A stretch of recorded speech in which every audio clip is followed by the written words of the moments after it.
5 ل10 دقايق. اوكي تمام. أنا كنت شكرا. كمان يعني هطلب منكم نتكلم مش أكتر من يعني 8 أو 9 دقائق، علشان لو توجه لينا أسئلة من الجمهور أو المتابعين يكون في فرصة للإجابة عنها. ويعني إن شاء الله الكل ياخد وقته في إن هو يتحدث. خلينا إنه يكون في عندنا قناة خلفية، يعني لو في فرصة نستخدم الدايركت مسجز بحيث إن احنا ننبه بعض للتوقيت. ولكن يعني دي منصة بس لأصواتكم وخبراتكم. أنا سنحاول أن مضاوية. نختصر. الموضوع متشعب ويعني ليس بالبسيط. هناك كثير من الأمور التي تدخل في سياق الانتهاكات في السعودية وغيرها من المواضيع، ولكن سنحاول أن نختصر. شكرا جدا يا أستاذ خالد، وبعدين كلك خبرة يعني في الحديث في المؤتمرات، أكيد أكيد عارف. لا، سنختصر. ربنا يخليك.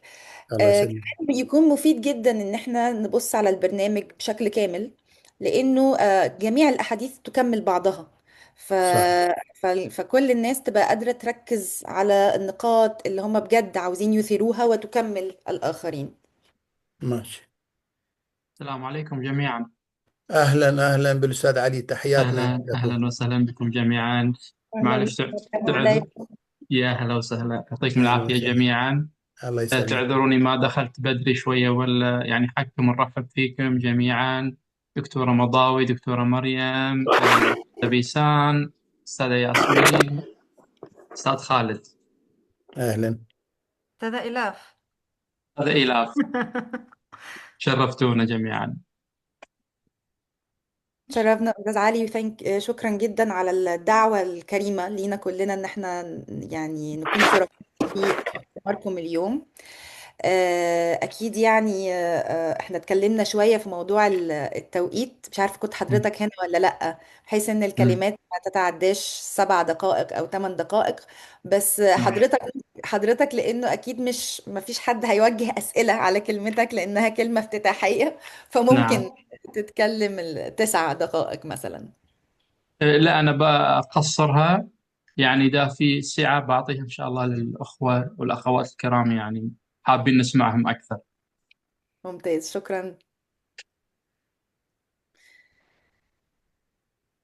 طيب احنا فاضل دقيقتين.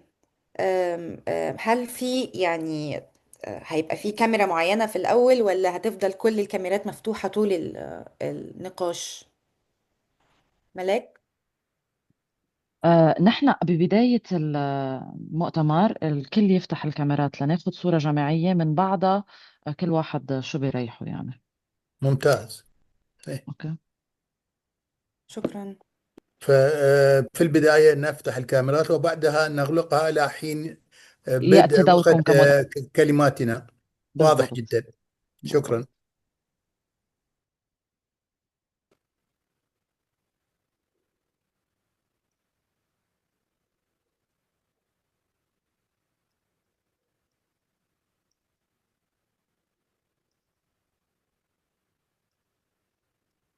حياك الله أستاذ أبو فاضل. أهلا وسهلا ومرحبا، حياكم أهلا الله. بك. سلمك وحيا الله. الله جميع الضيوف الكرام. الله يسلمك.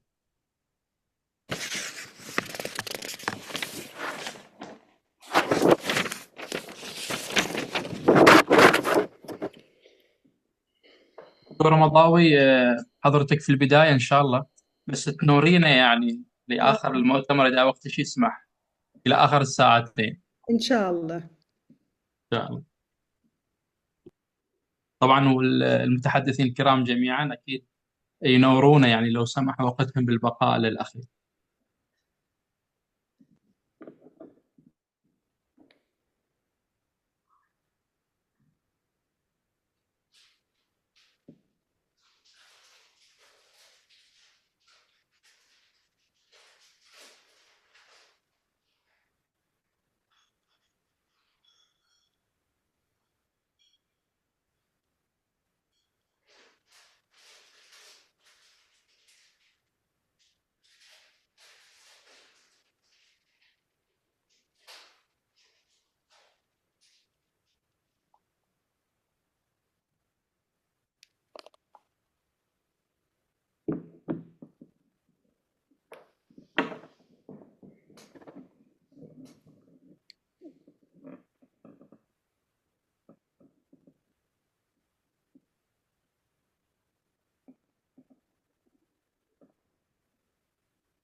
السلام عليكم ورحمة الله وبركاته. مساء الخير وأهلا بكم في المؤتمر السنوي الخامس للمنظمة Good الأوروبية evening السعودية and لحقوق welcome الإنسان to the fifth تحت عنوان conference مواقف of سنوات the الحقوق fifth conference الإنسان of المنذ victims of violations أين in تبدو Saudi حالة Arabia, الحقوق titled الإنسان 10 في Years السعودية؟ of King ماذا Salman and يسمى his عمق son. المحاماة What is the العربية state of لممارسة human حقوق rights in الإنسان؟ Saudi Arabia? My لماذا name على is قدر Yasmin العدالة Omar. I'm والإنصاف an للحقوق international الطبيعية attorney بشكل خاص specialized in على human مدار rights, أكثر من especially in the 15 Middle عام؟ East.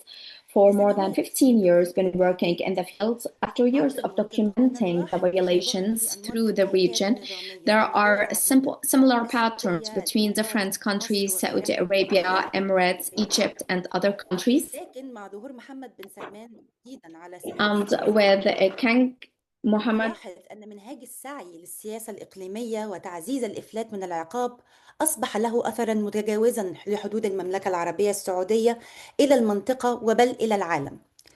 على مدى اليومين القادمين all نسترجع the region. For المنظمة the استفادة upcoming 2 السنوات days, العشر the الأخيرة للحقوق organization السعودية will من خلال review شهادات all of the 10 واستماعات years of the إلى جانب transforms and خبراء violations in ومحللين Saudi من Arabia أجل through تحليل the عدد هائل من testimonies التحولات السياسية of many والأمنية victims for والاجتماعية التي political مرت بها changes, البلاد social changes which the kingdom has ويشارك passed فيها through. مدافعون And يحاولون also, we will استعراض see ما human هو rights هذا العهد defenders who will الذي تزامن مع try صعود to الملك سلمان expose وولي this عهده والذي شهد مستوى غير مسبوق من التركيز rule with the King واستنطلق Mohammed bin اتساع أدوات Salman, which إقامة الحكومة focused الحديثة with the والتنفيذية authoritarian من and the الإعلانات repression السياسية إلى العمل tools, غير مسبوق starting from بالعسكر massive executions السطوة and الأمنية the واستغلال repression العمال المهاجرين unprecedented, والمواقف من and حقوق الشعب using the الفلسطيني. migrant workers نلتقي and اليوم the وغدا لتحليل attitudes هذه and post التحولات ورصد against the آثارها Palestinian وتقديم people. We will شهادات try إنسانية to مؤثرة check the impacts وبناء of these توصيات through the عملية human rights, معززة the المساءلة human لتدعم testimonies, حقوق and الإنسان في try السعودية to والخارج. come with شكرا outcomes of لحضوركم recommendations ونبدأ which الآن support the الحديث. human rights in Saudi Arabia. And يستهل now we will مؤتمرنا start مع with the كلمة agenda لمدير of this المنظمة الأوروبية conference. We will السعودية start لحقوق with a الإنسان speech of الأستاذ the علي الدبيسي director of the مدير European المنظمة Saudi الوطنية Organization للتنسيق for والعضو Human Rights, الرئيسي Mr. Ali لتسعيها Dubaisi, who وذلك is the بوضع director الأهداف and a العالمية founding member, للعشرية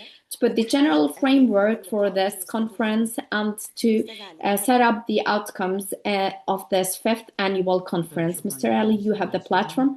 Thank you so much, Mrs. متشكرا Yasmin. فيها طبعا بجميع الحضور الكرام We المشاركين welcome all of the والمستمعين attendees and ونتمنى أن يكون participants في and هذا all of المؤتمر those hearing سامر us through وبسيط this conference. للدفاع عن And we المفاهيم hope في that داخل it would البلاد be an وخطوة في easy way طريق to defend العدالة. the من victims and those الأشجار التي repressed تنمو في مناخ all السعودية around the countries. توجد شجيرة Through the ambience شجيرة in زينة Saudi دائمة Arabia, الخضرة there's لها أزهار a جميلة بألوان وردية tree أو بيضاء with أو حمراء colorful وتزرع patterns, whether كثيرا على red الطرق or وفي white, الحدائق and they are لعل planted a شكلها lot مألوف لكن لا aside نعرف the roads and مسمياتها in the يسمى gardens. محليا Perhaps it's very well الدفلي أو known, but الدفلة locally it is أو تفلي بحسب named لهجات a المناطق difli أو or الدفلة dafla الوردية الدفلة الكاذبة or أثناء the الاجتماعات floral والائتمار difla, بحسب المناطق.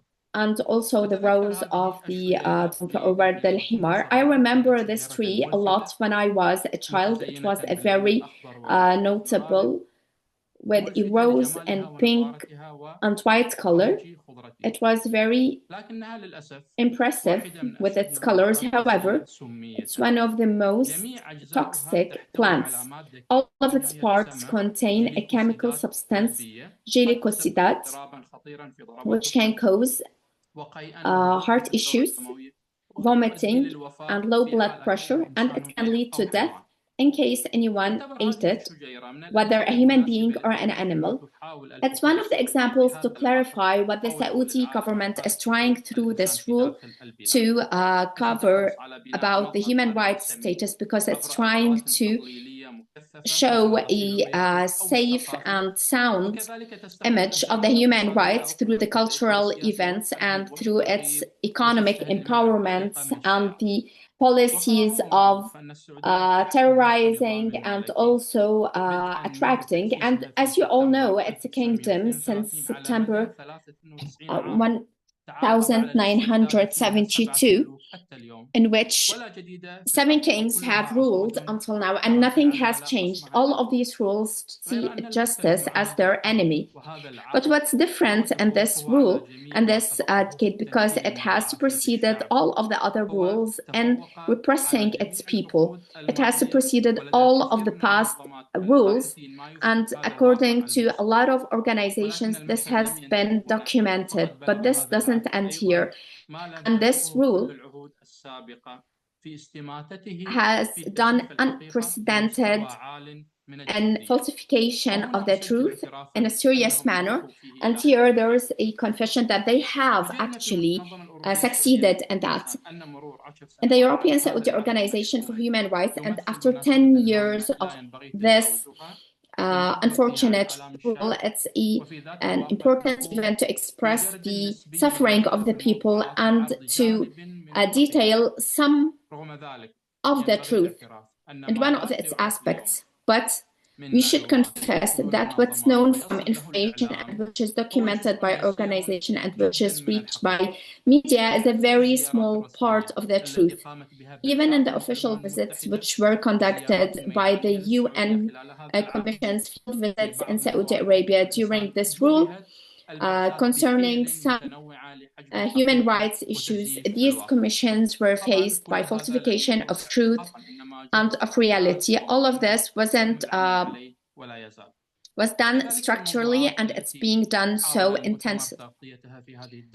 Also, what this 5th annual conference is trying to cover, it doesn't cover all of the subjects. However, we are trying through this conference primarily to promote what's happening to the victims and their suffering.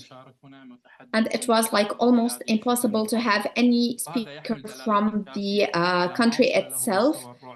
And this is solid proof to what the fear that they live inside that country. The conference is trying to have outcomes and describing the reality and to be a reference which breaches all of this debris. And despite of our resources of the civil society, whether inside the country or outside the country, that's if we are allowed to say that there is still civil society inside, and Mr. Khaled will speak about the defenders and highlight this. However, we are convinced that truth in itself is strong and valid in front of the falsification of truth, although our aspirations is not just to confirm the truth and verities, but also to reach some mechanisms and tools to treat justly the victims. And we can always recall the first conference, which are about the international justice mechanisms, and we do hope that the efforts will double in reaching these phases. And before Mrs. Yasmin will start the agenda again with the speakers, I would like to tell all of these speakers and the listeners for these 2 days and thank them deeply for their participation, which is highly valued in this conference. Thank you so much, Mr. Ali. You have gave us the most important introduction to start about a whole decade of repression, which is unprecedented in Saudi Arabia. And I believe that it's one of the most important introduction with Dr. Madawi Arashid, who is an academic and a leading scholar on Saudi Gulf studies, who is a lecturer in London and one of the most important researcher in the modern Saudi and the political transformations, and also a lot of reference books about the Saudi Arabia structure. Dr. Madawi will give us a dissecting of Saudi Arabia's repressive structure over the last decade, how the monitoring and censorship has spread, the restructuring of the political and religious institutions, the use of the judicial system and media, just as Mr. Ali has mentioned, and just as Mrs. Madawi will mention now. Mrs. Madawi, you have the platform. Thank you so much, Mrs. Yasmin, and thank you for the European Saudi Organization for the Human Rights and for Mr. Ali Ad-Dubaisi for giving me the chance to participate in this very important moment in the history of Saudi Arabia, as you have mentioned. I will not go through the details of the stories of the victims, the number of executions or penalties, because you have a lot of speakers who actually follow the reality always and continuously, and they have data and cases which they are observing, monitoring, and documenting. But I shall speak more on what is fixed and what has changed until we have reached this decade, which is the last 10 years.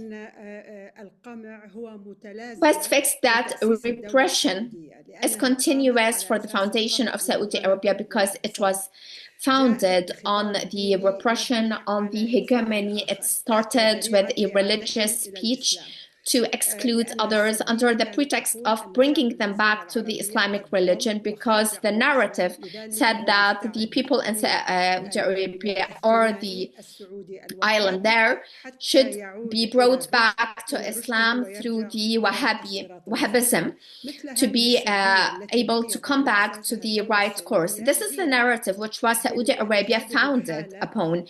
And in this case, it is a continuous, it's accompanying with the displacement, with the exclusion, and with all of these were related to violence and excommunication or takfir. The Saudi didn't use the terminology of tawheed or unification of one religion or Islam.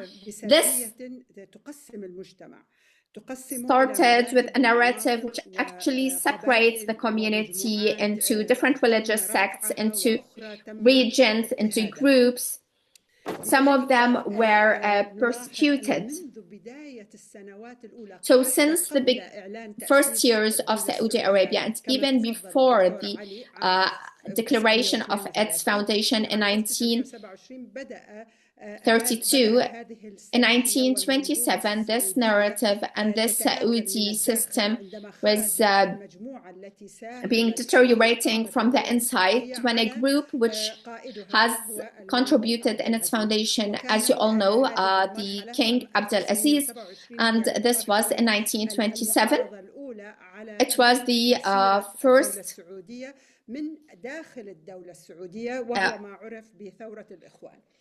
which was known as the opposition against, or Al-Ikhwan opposition. This is the formation of Saudi Arabia on which it was based upon, and it's related to repression and exclusion.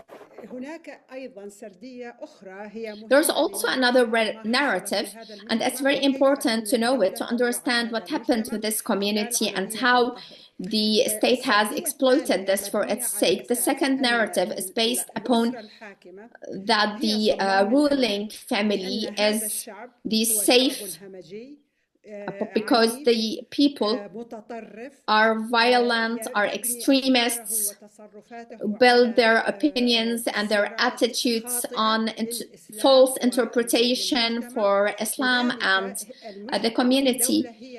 That's why the state is considered as a safety valve for everyone, so that the community will not fight each other or oppose each other. This narrative also states that before the state foundation, this community was a Bedouin, retarded, who would always fight. But with the state, it has manifested the safety and was able to suppress the retarded community or the barbaric community. And this narrative is also the pretext how the state will deal with the previous opposition. So with the foundation of the state in the 60s, we can see that there was a lot of chaos in the Arab world, in Egypt, in Iraq, in Syria, and the different Arab states. And all of this chaos has reached the Saudi, and we had a lot of different political currents which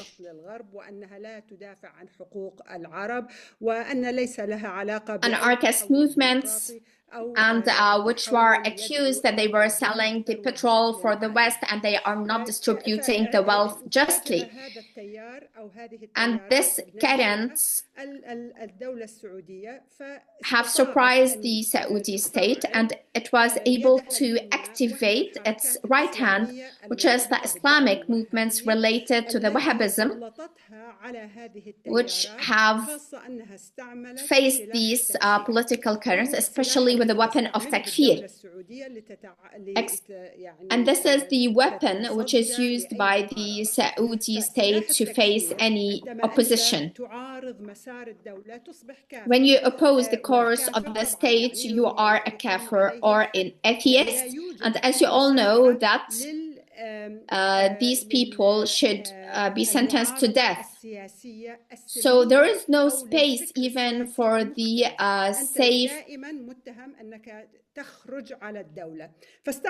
opposition. You are always accused, even if you were a peaceful opposition. And afterwards, it has supported this new current, especially in the 80s and the 90s, and the repression of and the authoritarian of this current have increased over the community, and a lot of violent currents have attacked the state.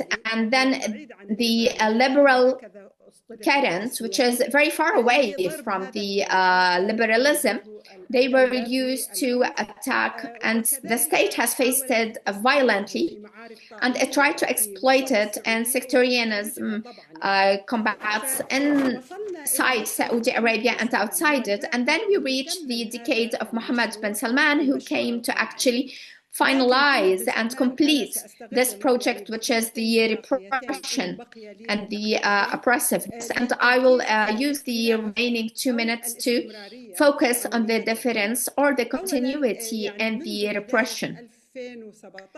Since 2017, we find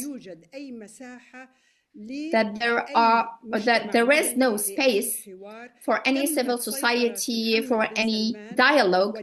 Mohammed bin Salman has took over, as well as the state.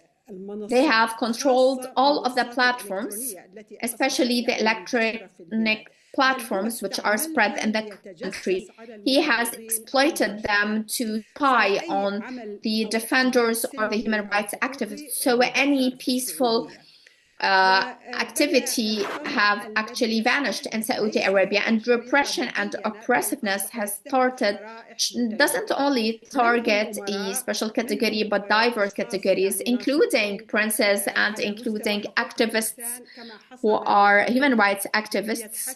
As you know, for Al-Hassam Organization for Human Rights, all of them were imprisoned, and many of them have died in the prison.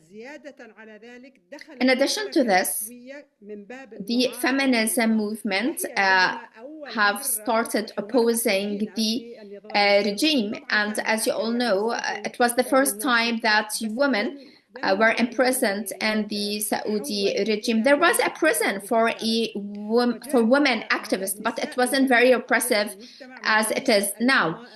And they were from different regions, from different community classes, especially that the feminism movement have taken very large dimensions, because it used to categorize the opposition. It's either liberal or extremists, and they wanted them to fight among each other so that the hegemony of Saudi state will remain in control. But the feminism movement was able to trespass this division, and a lot of activists come from different regions in the kingdom, and they are from different religious backgrounds, in addition to the men who were supporting them. And this has bothered, of course, the regime, which led to their imprisonment.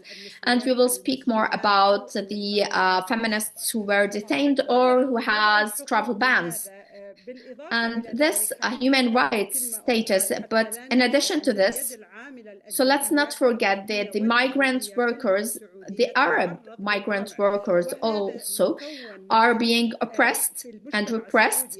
and they are a very important component of the Saudi community. Around third, more than 10 million persons are being repressed in Saudi Arabia, and also for death penalties. We can see that all of the data show that death penalties are high for these migrant workers. The last phase since 2018, we have reached that the repression is transnational, that Saudi Arabia and Mohammed bin Salman can get a journalist who is in Istanbul and kill him and not being held accountable. This is one of the most dangerous phases which we are going through, because empowering the state or the regime to do these very barbaric acts has an international cover. Before, in the USA or in the European countries would condemn these acts and use the file of the human rights to exercise pressure on Saudi Arabia. But during the Trump rule, we have found that Mohammed bin Salman have reasserted himself outside, and he has the red carpet for him because of the money he pays. And empowering Mohammed bin Salman through purchasing the mechanism of spying and the oppression, and using the Pegasus system which spies on the phones outside and inside, is something which everyone knows about, but he is not being held accountable. So empowering the regime by the outside forces, probably it would have affected this if it wanted, but it doesn't want this, and it doesn't want even to interfere in this file or make it prominent for the world, because right now, with the extremists, especially in the USA, the relationship is transactional, that you invest in my country and I will remain silent. And some of the actions in some of the Western countries, especially in the USA, from the human rights violations, from the forced displacement, from kicking out the migrants. So the whole world is actually open for this pattern of oppressive practices, which have led to the hegemony of the Saudi authority to a very low grade in the human rights. And thank you. Thank you, Dr. Madawi, and we are very grateful for this in-depth analysis of different aspects, because it has highlighted different types of the patterns of authority in Saudi Arabia, especially the repressive practices. You have mentioned a very important thing, that the repression is being used to found the Saudi Arabia state, and we can see it in the different aspects of life there. This was a good introduction to present Mr. Abbas As-Sadiq, who is an activist and a Saudi opponent. He has documented for years of human rights violations, especially those related to the migration, forced migration, and demolition and exclusion, its impacts on the people, and how it became a central policy within the projects of construction. Mr. Abbas, you have the platform. In the name of God the Almighty, thank you so much for hosting this very important event, this conference, and all of the other headlines to be discussed. The forced displacement is a very heavy subject to discuss, and probably it's one of the forgotten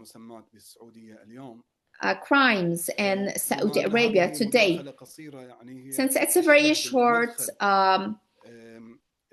participation, which is like an introduction to understand the forced displacement in Saudi Arabia anthropology-wise, and it's not actually going in depth, because I will speak very briefly about the three main جرائم التهجير points القسري where crimes of في forced السعودية displacement وهي happened منطقة in Saudi القطيف Arabia, which is in Al-Qatif, ومناطق الحجاز وبالتحديد في Al-Hijaz, and الأحياء specifically القديمة in the جدة old neighborhoods in وفي Jeddah تبوك. and also in Tabuk.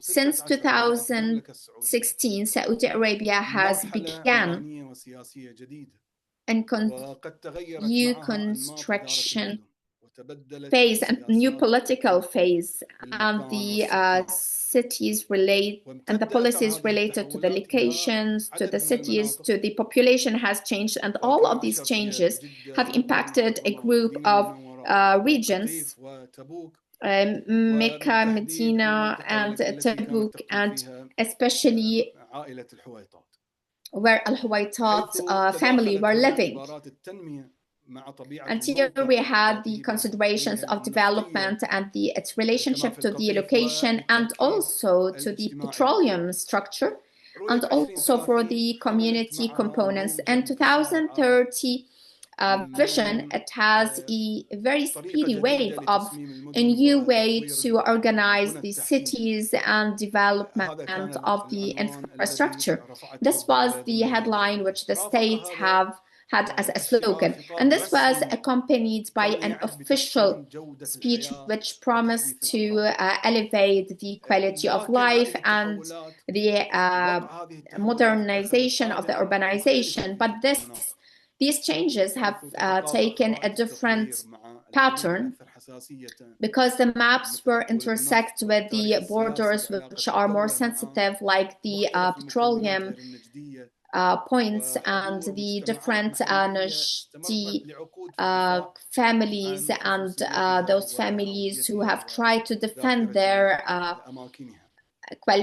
في هذه qualities and الوقافة their تحديدا بدأ historical الهدم المباشر background. للمنازل Then وتخطيط demolition has الأحياء started in a very وبدأ توسع expanded way, عمليات and the ما exclusion تسميه of الدولة the اليوم نزع الملكيات a lot of وأخذ neighborhoods, هذا and now what the يعتبر state would موقعا refer to لا as نستطيع أن taking نفهمه down دون the properties, العودة and we إلى cannot really نهضة understand أقدم that من without مشاريع going التنمية back نفسها.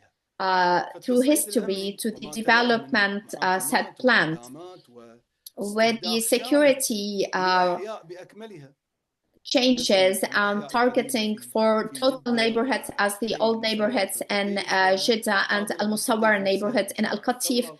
and Al شكل Hadirat Al هذا Qatif and the شكل سياقا Al Thawra نمت street. It was a course داخله هذه which المشاريع has grown التي inside عبرت it, these عنها الدولة projects بالمشاريع which the state have العمرانية أو expressed المشاريع as التنموية. being construction في projects هذه or development projects. المداخلة السريعة أحاول In this very brief أقدم intervention, مقارنة I will try أنثروبولوجية to لفهم تحول الدولة السعودية present an خلال العقدين anthropologic الأخيرين من إدارة المجال approach for the transformation of إلى Saudi Arabia from هندسة managing هذه الأماكن أو to إعادة engineering هندستها these or عبر أدوات re-engineering متعددة these منها الأمن cities والتنمية through several والإدارة tools, through security, administrative, كما and أشرت development. أقف عند فضاءات ثلاثة وهي تمثل I دوائر will مترابطة focus on داخل three main هذا الملتقى axes, which السياسي are للشيء three القطيف intersecting وهي points.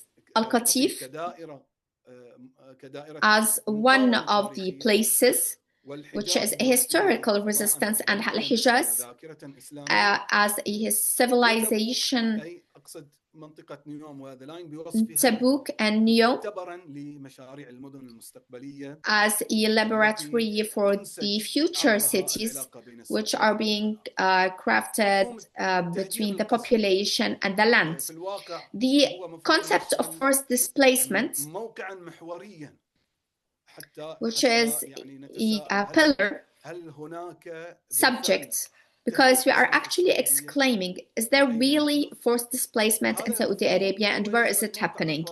في منظومة حماية الحقوق السكنية It takes a broad interest in the human rights field, and it's one of the main standards to understand the relationship of the state with its population in the time of urbanization change. And this is based upon the special covenant of human rights, which relates the right to adequate living and the prohibition of forced displacement, and this is what happened. And as for the forced displacement in Qatif as a tool for political control in Al-Qatif, this intersects with a long history of non-equality between the different religious sects, and this can be highlighted in Al-Awamiyya and Al-Bihari town, where like 3/4 of this town was demolished in al-Hammam, in Al-Shish, and in the Revolution Street, where the state have declared that it wanted to develop this. However, it has demolished the neighboring neighborhoods like Ashwaiha, and all of these neighborhoods were demolished. Around half of these houses with the pretext of expanding the street, although the street,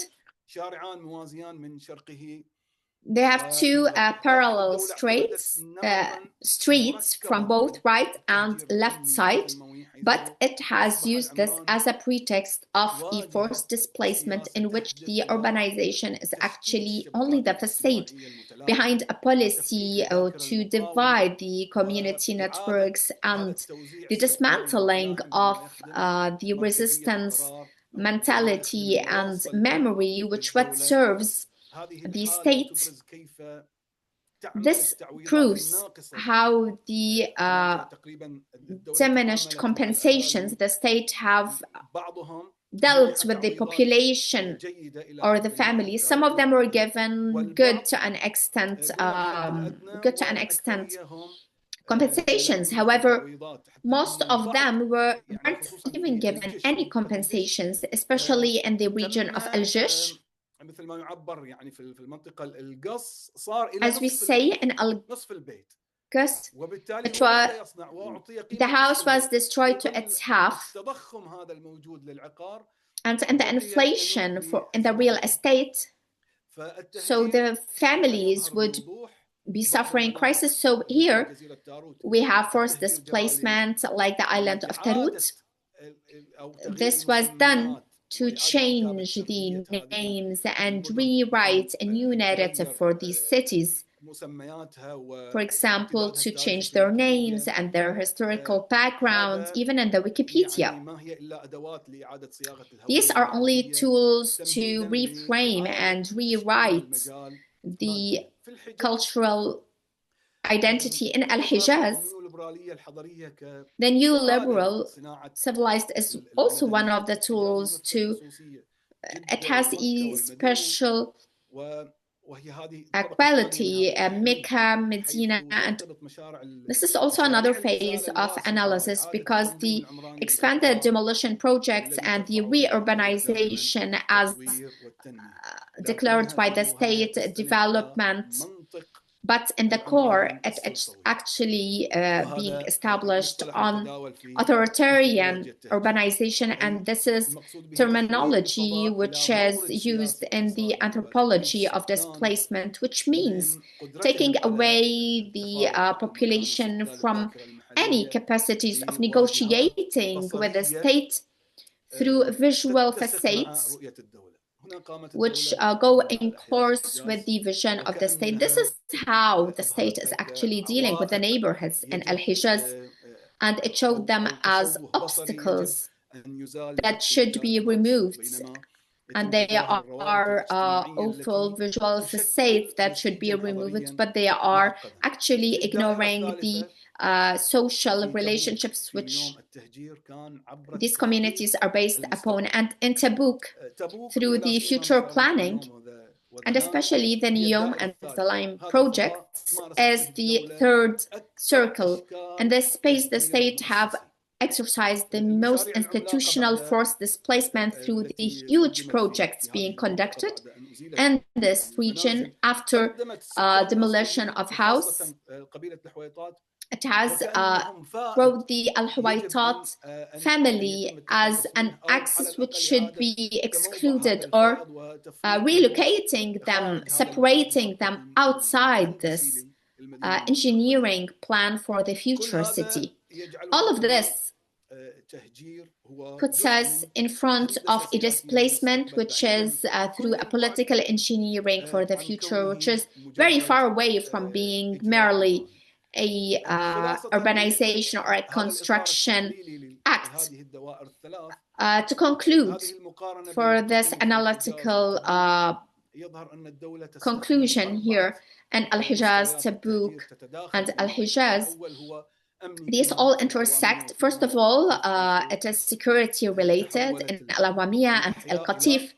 In most of the neighborhoods are like a platform for most of the operations as happened in Al-Awamiya. The second one is an urbanization as it happened in Jeddah, Mecca, and Al-Qatif, in which the demolition is always being justified by modernization. And the third is related to geography. And it was very clear enough how the state is changing the borders in Al-Qatif. A new province was introduced, which is the White or Al-Bayda province inside Al-Qatif province, and Ras Nur, which goes back to Al-Qatif, which is in the north of Al-Qatif. It's also referred to as a province. And Al-Qatif, which extends historical-wise, is also a province. And now it introduces a new province, Al-Bayda, so that this location, this historical location of Al-Qatif would be lost. The third circle is administrative, geographical, and here where the borders are being redrawn, and demographic as well.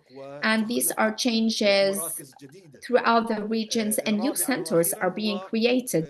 Fourth point is related to the symbolic identity, in which the names are being changed of the places. Even the narratives are being controlled, and in re-identifying the identities of these regions throughout the different levels, which are understood that the state wants to create a new space in which the earth politically and socially controlled through what the state declares through its urbanization, and also it unveils either the silence of the population or their resistance, and it shows more how the state manages its image and represses the violence behind the development pretext and behind the vision of 2030. In conclusion, these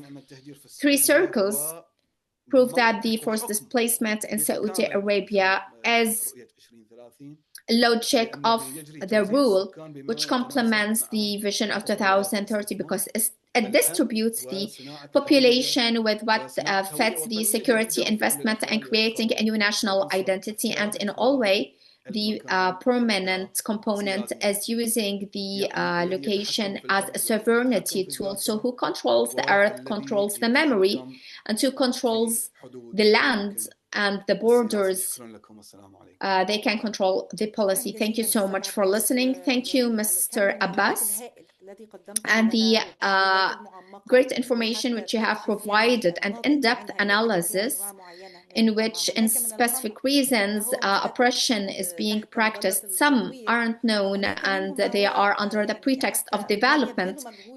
Some of the oppression, they didn't even bother hiding them, like the death penalties. And it's unprecedented in the history of Saudi Arabia, which led to many human rights defenders, and especially those against death penalty, international organizations, to be in solidarity and work with the European Saudi organization on documenting these death penalties and to highlight the truth behind them. Today, we will be with a recording from Mrs. Maya Fau, the Joint Executive Director from Reprieve. She has expertise in the executions of Saudi Arabia, and she will speak more in her intervention, a brief analysis for the rule of bin Salman and his son, and the expansion of the uses of executions against adolescents, migrants, and even Saudi nationals. Let's hear their recording.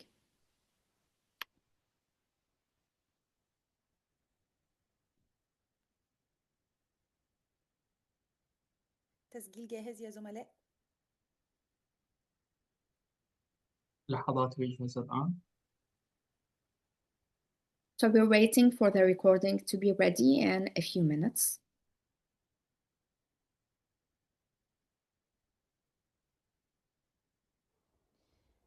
I'm Maya Feller and I'm the CEO of Reprieve. Reprieve and the European Saudi Organization for Human Rights, ESOHR, have been monitoring Saudi Arabia's use of the death penalty for over a decade. What we've witnessed in this time is a sharp and deeply troubling escalation since Mohammed bin Salman rose to power in 2015. Over this time, we've seen the Crown Prince make and break promise after promise on the use of the death penalty, all the while toying with the rhetoric of reform in an effort to distract us from the violence he was overseeing. But we have not and will not be distracted. Since we began recording executions, they've surged dramatically. The annual number has more than doubled. Between 2010 and 2014, Saudi Arabia carried out an average of 71 executions each year. From 2015 to 2025, that average jumped to 175. Last year alone saw the highest number ever recorded, with 345 people executed, and this year is already on track to meet or even break that record, with at least 325 executions so far. This increase in executions includes the continued imposition of the death penalty on individuals convicted of crimes committed as children. Our monitoring shows that at least 15 defendants, child defendants, were executed between 2015 and 2021. Two more, Jalal al-Abad and Abdullah al-Darazi, were executed this year, and 7 others remain on death row, despite a royal decree in 2020 that purported to end the use of the death penalty for minors. These children have been sentenced to death for crimes that shouldn't even be considered crimes, for attending funerals or pro-democracy protests. There has also been a significant rise in death sentences for non-lethal offences, particularly of drug-related crimes. Executions for these crimes have multiplied over the last 2 years in direct violation of international human rights standards, which limit the death penalty to the most serious offences, meaning intentional murder only. Foreign nationals have also been disproportionately targeted over these cases. In almost 80%, those convicted of drug offences are foreign nationals, many of whom are migrant workers who face significant barriers in accessing legal assistance, interpretation and consular support. In other words, these are deeply unfair and unjust death sentences. Executions in Saudi Arabia take place in almost complete secrecy. The regime does not publish death penalty data despite repeated calls from the United Nations for it to do so, and families are often not informed of the executions, leaving some of them to find out that their brother, son, cousin have been executed via social media. The regime also refuses to return the bodies of those who've been executed to their loved ones. These features combine to make Saudi Arabia's capital punishment system one of the cruelest in the world.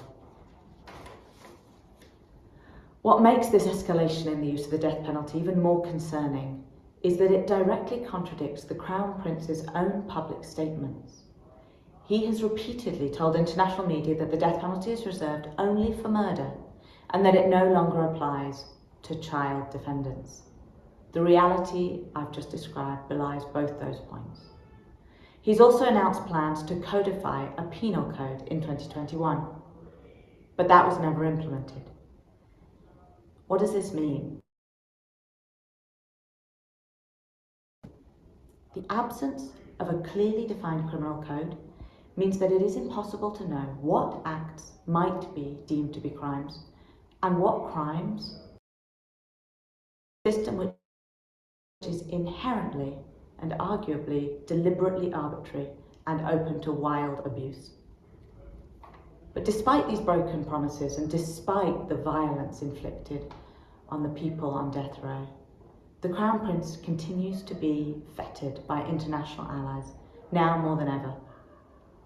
The consequences of this impunity are wide-reaching. When public promises are broken without accountability, it signals to the Saudi Arabian regime that violations will be tolerated, and the result, as we've seen, is a dramatic rise in indiscriminate executions. But despite this deeply troubling picture, as I look back over the last decade of doing this work, I can see signs that the pressure does work and that change is possible. The 2018 juvenile law and the 2020 royal decree, whilst not applied consistently, do acknowledge that children should not face the death penalty. And the releases of Ali al-Nimr, Abdullah al-Zahir and Dawood al-Mahoun in 2021, all of whom were removed from death row following sustained advocacy, show that international pressure can have a direct impact. These cases demonstrate that persistent private and public scrutiny is essential. It is for people like Ali, Abdullah and Dawood, and for the countless others who've been victimised by the violence of this regime, that we do our work together. We've shown that it's possible to have an impact. And as we come to the close of a challenging year, we look forward with resolve, with focus, and with determination to continue the fight.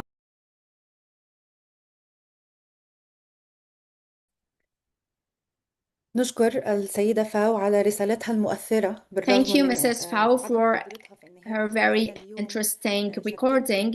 Despite that she wasn't able to be with us today, she had shared with us documented testimonies, numbers, data, and reports that she has worked with along with the European Saudi Organization for Human Rights. It's not just a review, but it's a call for the international community that there's an increase for executions in Saudi Arabia. And speaking of the expansion and the increase of death penalties, let's not forget about the human rights defenders. I would like to present to you Mr. Khalid Ibrahim, who is a human rights defender and an executive director for the Gulf Center for Human Rights and supervisor for human rights programs. Throughout his speech, Mr. Khalid will give us a brief review about the increasing imprisonments and detention for many human rights defenders who were imprisoned for years, and some of them have died in the prison, and a lot of them have travel bans for a long term. And Mr. Khalid will speak about this detaining and will highlight the different types of censorship, digital censorship and others. Mr. Khalid, you have the platform. Thank you. Good evening, everyone, and thank you, Mrs. Yasmin, and salutations to the colleagues and all of the speakers. First of all, let me thank the European Saudi Organization for Human Rights and all of its team. It was founded in 2013, and it was concerned especially in the death penalties against the innocent civilians and all of the other subjects related to human rights. It was a very important journey, and it represents now a very important and focal point in human rights around the country. So I would like to congratulate them for their very serious work, perseverant work, and undoubtedly that they will continue with this work.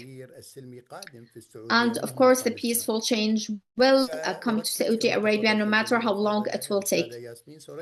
So as my colleague, Mrs. Yasmin, have mentioned, I will speak more about the human rights defenders in Saudi Arabia, and I will try to exploit the time and speaking about the remarks which I have prepared. The human rights defenders in Saudi Arabia have tried to practice their best efforts to defend the civil and human rights for the civilians, and they have paid really high prices for their work. Their targeting have started since 2011 and 2012.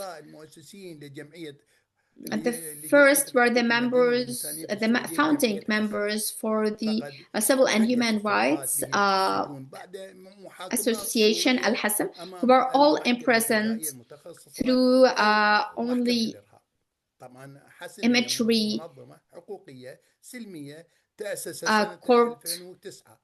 It was an association established in 2009 to defend the human rights of the civilians and to demand the constitutional reforms. But after imprisonment of its founders, it was also dismantled in 2013. So if we speak about the terrorizing court, or the court for terrorism, it was established for people in ISIS or Al-Qaeda, but instead of having the terrorists being brought in front of it, it was used as a tool against the human rights defenders. The judgments were purely political driven, and it was used to eradicate the human rights movement in Saudi Arabia. And let's not forget the falsified accusations. Dr. Muhammad Al-Qahtani, who is one of the founding members of Al-Hasm, and one of the accusations he was accused with is working with the United Nations. Dr. Muhammad didn't do anything. He has violated the breach. He has documented the violations against the civilians and sent them to United Nations. So although Saudi Arabia is a member in United Nations, but it has accused him with dealing and communicating with United Nations, and recently he was set free. And we will speak more about even the people who were set free from very grave violations, civil rights and human rights wise. And we will see that everyone who tried to found a peaceful human rights association were faced by imprisonment and very harsh sanctions. I will mention to you the human rights defender Muhammad Al-Otaibi and Abdullah Latwani. They have tried peacefully to speak to the authorities to found a human rights association, Al-Ittihad Association for Human Rights. They were met with a very unfortunate fate, and I really feel sad for them, because whoever wants to work in the human rights field will be treated as such. Muhammad Al-Otaibi has faced a lot of sanctions. The last one, when the Court of Appeal has renewed the judgment against him and added 2 other judgments against him, and the new sanctions were added to him in addition to the imprisonment for 14 years just because he tried to found a human rights organization, in addition to his colleague Mr. Abdullah, who was imprisoned for 7 years and is still in the prison because of their peaceful activism to defend the rights of the civilians. And I will not forget speaking about another dear friend and colleague, and who is a human rights attorney, who is Walid Abul Khair. He has faced or was brought to the court of terrorism, and one of the accusations is founding Al-Marsad Association for Human Rights. Walid Abul Khair is very brave and didn't give up. He was always in the front. He has always attended the trials of his colleagues from the most prominent human rights defenders, and all of its tweets, and some of them are still published, were very strict and holding to the human rights principles and defending the public rights for civilians. He is still in the prison. And if you want to speak about the female activists or the women activists, and in the fifth month of 2018, even the women were targeted, and everyone who were defending the women rights, they didn't want anything. They were just demanding the women rights and driving the car and canceling the custodianship and giving them their role, because she is the half of the community. So why won't she be given the roles which they really deserve? However, the result was that the authorities have permitted the women to drive the cars, but they have oppressed and repressed everyone who have defended this right and imprisoned them. The list is endless, but I will mention Lujain al-Hadlul and Iman al-Najjar. If we go to accountability and also the impunity in Saudi Arabia and escaping the sanctions, let me mention the human rights defender Khalid al-Umayr, who was also a prisoner and who has finished his imprisonment years, and he was set free.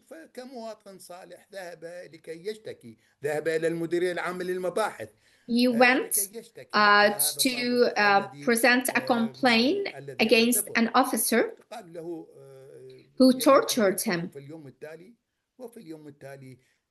And he was asked to come in the next day, and the next day they took him again to the Al political prison, and he was imprisoned for years. This is only one example which presents the mechanisms and how they deal with the violations, especially the human rights defenders. So if you want to speak about the torture, they are very painful and very harsh. And if you want to speak about the modern issues, they are more painful. And the 14th of June this year, the innocent journalist was set to death penalty. He used only to write tweets in his website or X now, or in his website Kashkul. And as you all know, I think Turkey al-Jasser. His case is very painful. He was imprisoned for 8 months, and even without informing his family, and then he was executed. This innocent journalist, without even informing his family. And afterwards, we have the courageous human rights defender, Mohammed al-Bajadi, who was retrialed. And in October this year, he was imprisoned for 25 years.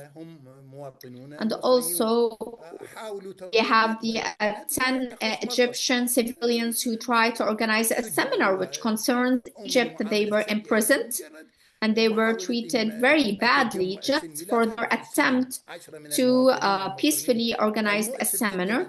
10 Egyptian civilians, and what's unfortunate is that the Egyptian government not protect them but supported their imprisonment. There is a big number of activists and human rights defenders and religious scholars like Dr. Salman al-Odal, Dr. Salman al-Karni, Hassan Farhan al-Maliki. خبراء اقتصاديين وكتاب مثل عصام الزامل. أما إذا there are a lot of authors, Amr Zamil.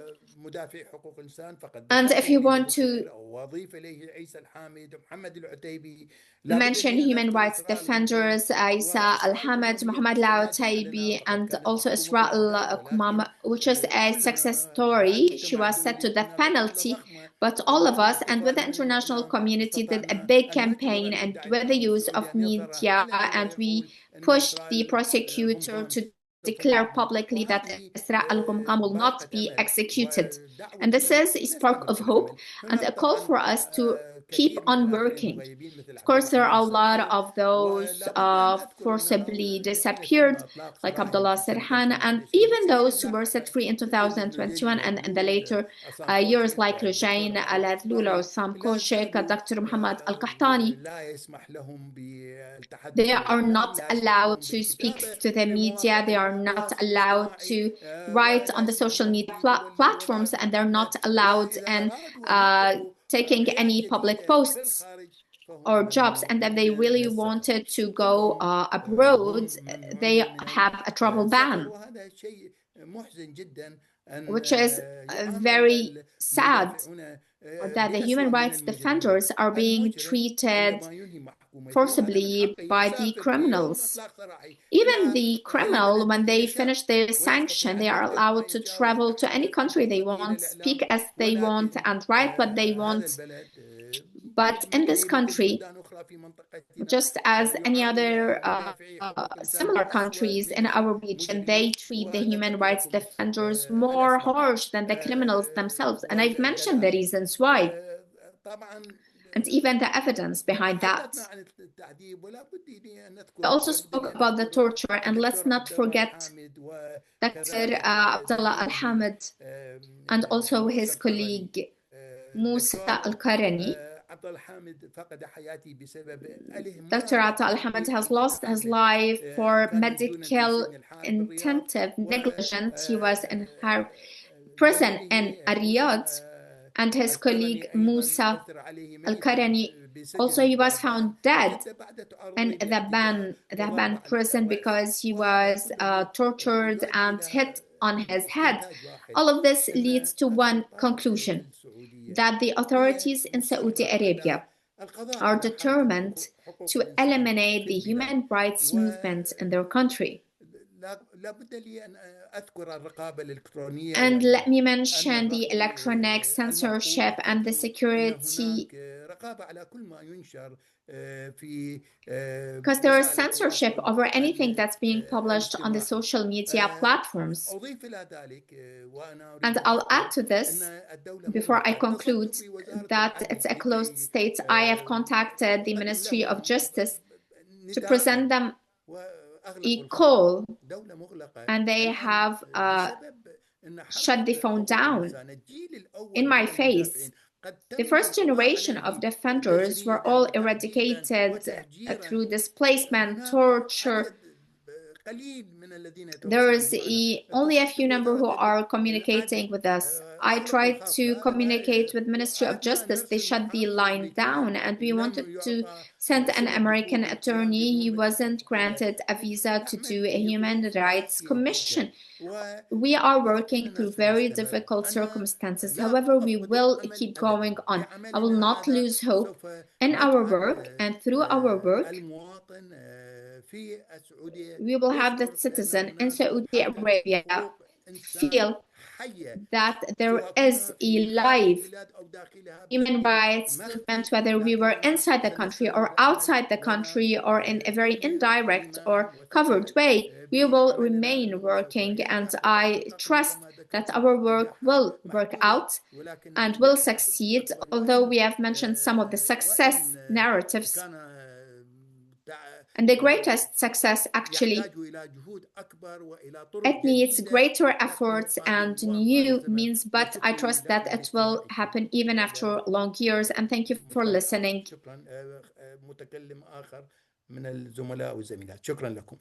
And thank you for listening.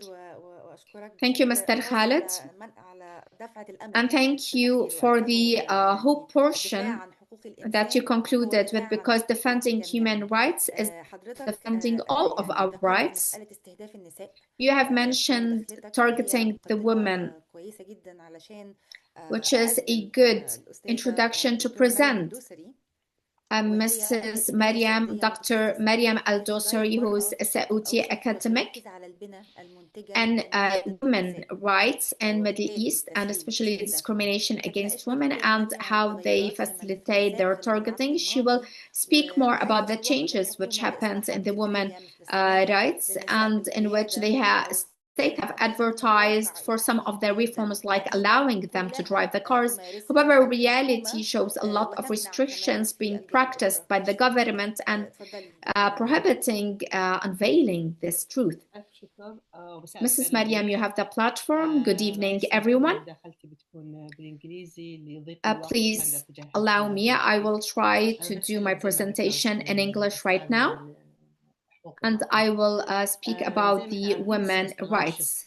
Vision 23 in 2016, Saudi Arabia have tried to present itself as modern, progressive, emphasize especially in women empowerment. We've seen a lot of symbolic appointment of women in high-profile positions.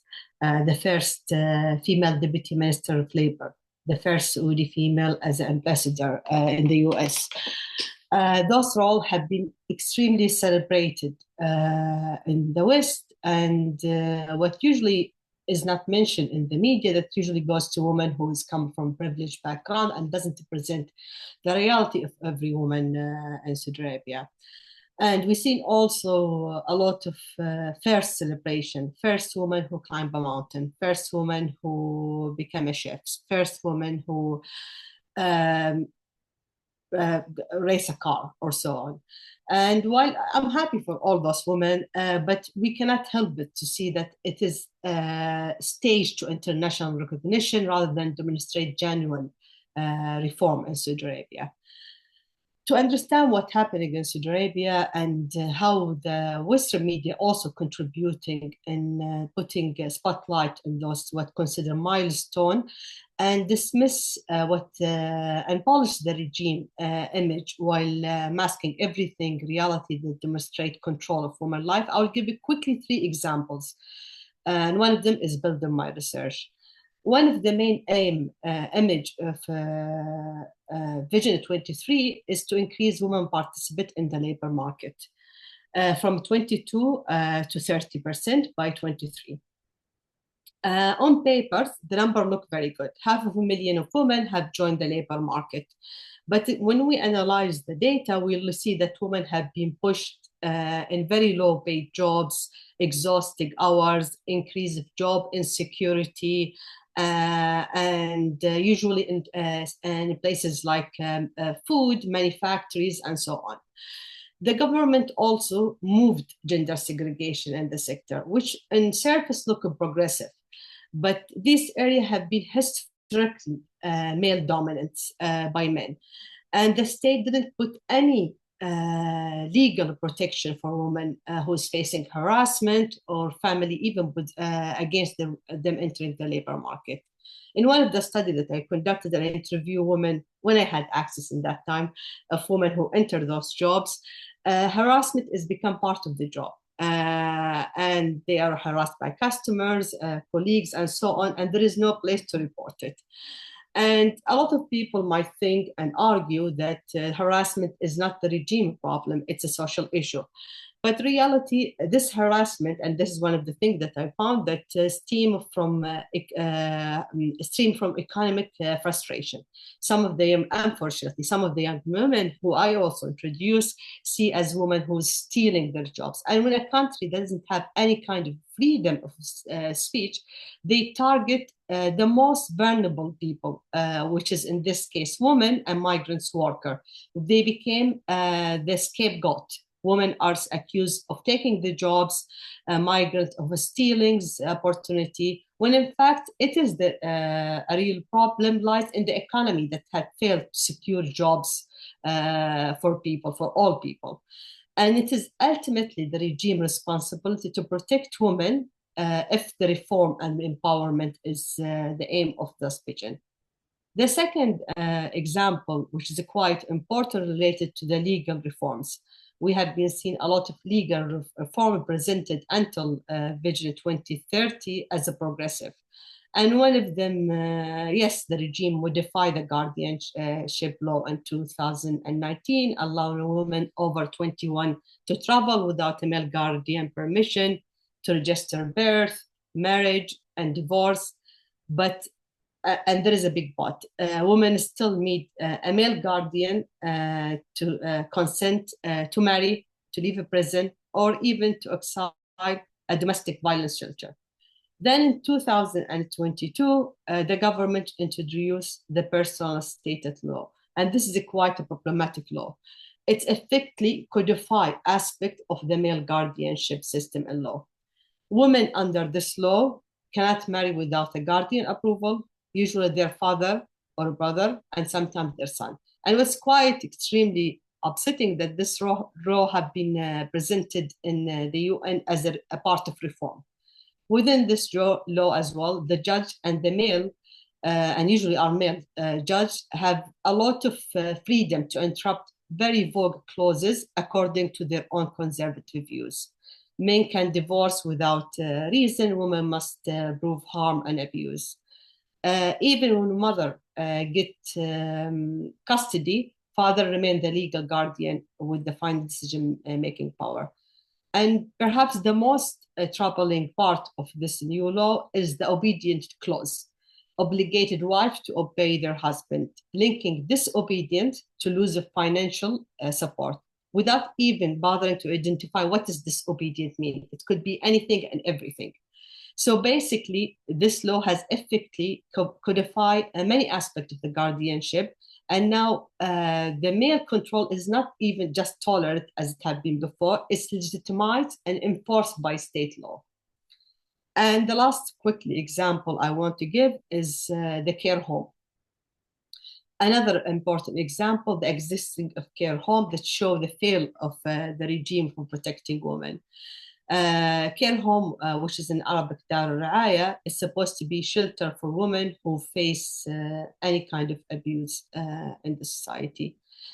While it is supposed to be shelter, and bear in mind there is no independent NGOs to provide shelter. This is a state shelter. And while it's supposed to be providing shelter for women, it's imprisoned women and girls. Under the idea if they are misbehaved, inconvenience of the regime, such as feminists, for example, accused by their guardian or male people in their family as disobedient. And despite this name, the care home is presented as rehabilitation to justify the punishment and isolation that imposes on women. And most importantly, women cannot leave those caring home until the male guardian, who could be her abuser, is the one who permission her to leave those area. And if she reached age 30 and no male guardian approving it, then she moved to what they call guest house. Same rules apply. And one of the investigations that have been done first by Al-Qost, human rights organization, and then by Guardian, showed the horrific condition of those. Solitary confinement, starvation, strips research, flogging, sometimes weekly, and repeated reports of attempt of suicide, and in some cases suicide. And despite Saudi Arabia repeated the claim of reform, the existing of things like care home show how the regime continued to fail women. And the state currently and in the last few years, it has been always a police state, but tightening control over women extend beyond the law and institution. Women who speak, as many of my colleagues here mentioned, against their right, usually punished, and severe punishment that we haven't heard about before, like 45 years and travel ban for a single tweet criticizing the regime. Even those who once believed the promise of reform, like Manahal al-Utaibi, imprisoned simply for posting a photo herself without abaya and punished for stepping outside the scripts.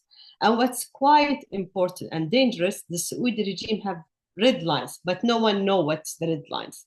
And for example, Manahal al-Utaibi crossed what they perceive as a red line and punished as a result. Now she is not in contact with her family, forced to disappear, and so on. And as a result, many women flee also the country, increase of people who is asking for asylum. And this is a country is not going through war. And the increase of number who fleeing the country because they are suffocated by the silence of by the regime or escaping abusing situation. And instead of the regime is trying to address what's happening and the reason of people fleeing the country, the regime doubled down.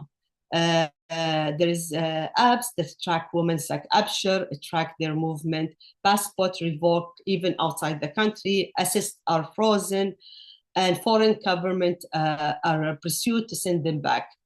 And even in exile, and this is the last point I will mention, the violence doesn't stop there. Women are targeted by Saudi cyber armies, organized network, online abuse that harass, threaten, and hunt them down across a platform.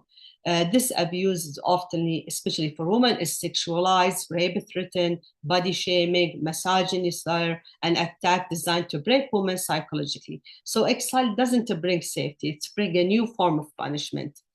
And in the state on rhetoric and claims, those women who survive are usually branded as traitors, feminists who campaigns for right to drive, labeled as terrorists, accusing them for threatening the national security of the country.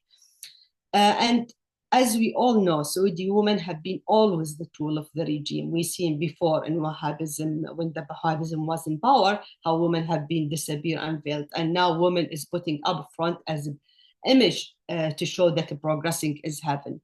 And this oppression kept alive by also Western allies, by Western weapons that armed, by Western firms that do the regime dirty work of polishing the image. So, for example, Vision 23 is written by McKinsey, by world leader Donald Trump. We saw it in 2 weeks, calling Mohammed bin Salman a man who did great things. Keir Starmer from UK shake hands and sign contract, ignoring the human rights violation.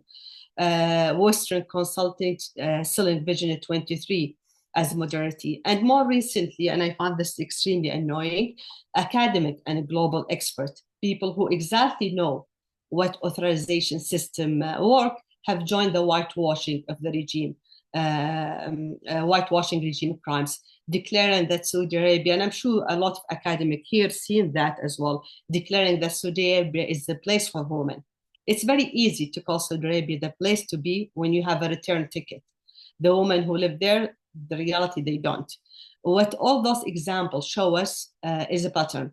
Whether it's the labor law or so-called protection, the regime used the language of empowerment to mask a deeper system and control. Thank you.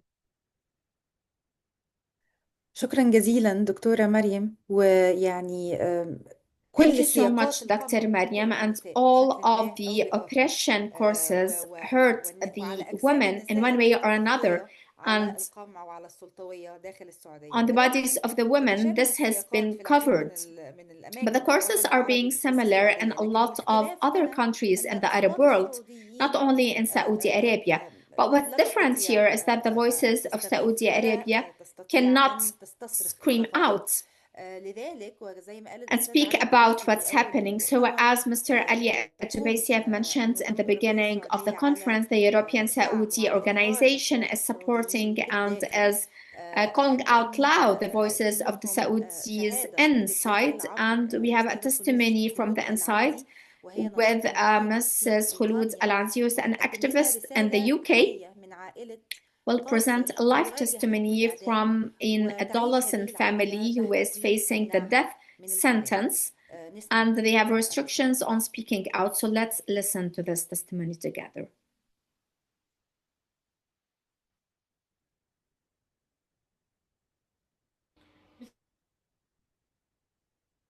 In the name of Allah the Almighty, peace be upon all of you.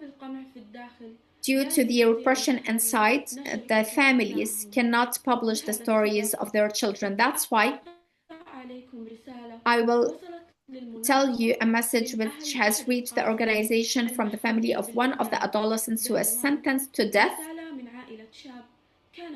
A letter from adolescent who was an adolescent when he was first sanctioned. We are a family who are burdened by fear. We had a young man who was a child one day, and then he was in a course which he never chose, and a trial which he never understood, and accusations which were against him when he was an adolescent, and now he is an adult, and these accusations still haunt him. Although his age when it happened has no meaning, and although his childhood was wiped off their memories, and what escalates our pain, we know well that he wasn't accused by any murder crime, and he didn't have his hands bloodshed. And despite all of this, he faces a fate which is not just to what was he accused with. From the first moment he was detained, we were silenced, isolated, feared for his future, and long waiting for any information which can soothe our hearts. We only wanted to hear his voice, to know that he is still facing all of this. We feel weak because all of the accusations against him go back when he was not in charge for his decisions, not aware for the consequences he was attributed with. And we feel that a young man is being treated that he is a threat to the world and not as a child who needed for support and guidance. We call out to everyone who is hearing us. We are not asking for much. We only ask for justice and to take into consideration his age when he was sanctioned, and to be asked about the torture and the violations which he was subjected to for a lot of months, and that all of the accusations is not among the big crimes which are considered threatening to others' lives. And to show the truth of what really happened when he was a child. Thank you, and for standing with the right and with a human being.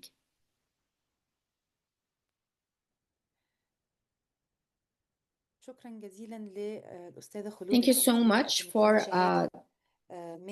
Mrs. Khulud Alanzi, who presented a life testimony from a family who is living its painful reality due to the repressive practices against thousands of innocents. After listening to this live testimony, I would like to present Mrs. Bisan Faqih, who is a Middle East campaigner in Amnesty International and who works on the executing of minors and violations in the Gulf region, and who will speak in depth about the campaigns which target the execution of minors, in which Saudi Arabia have amended the juvenile law. But in 2020, a royal decree have been issued in applying the death penalty to the adolescents, and the numbers of death penalties for adolescents were unprecedented and terrifying numbers. So we would like to hear from Mrs. Bisan why Saudi Arabia manipulated and played with these reforms, and what still threatens the lives of minors in Saudi Arabia. Thank you so much, Yasmin, and I will also speak in English. So I'm so sorry, but that was a very heavy testimony to listen to. But I just want to start by saying, and a few of my colleagues have mentioned this before, but Saudi Arabia is a closed country. There's no civil society, there's no civic space. And so I just want to acknowledge that our work would not be possible without Saudi organizations in exile and in the diaspora. And we're deeply grateful for this.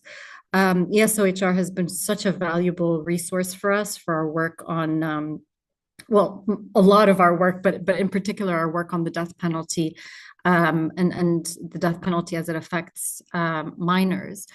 But just along with that, I just want to say how grateful I am to Mr. Khalid as well for really just talking about the brave human rights defenders and the lawyers, because it's really their work that has kind of allowed us to have this body of work to speak about.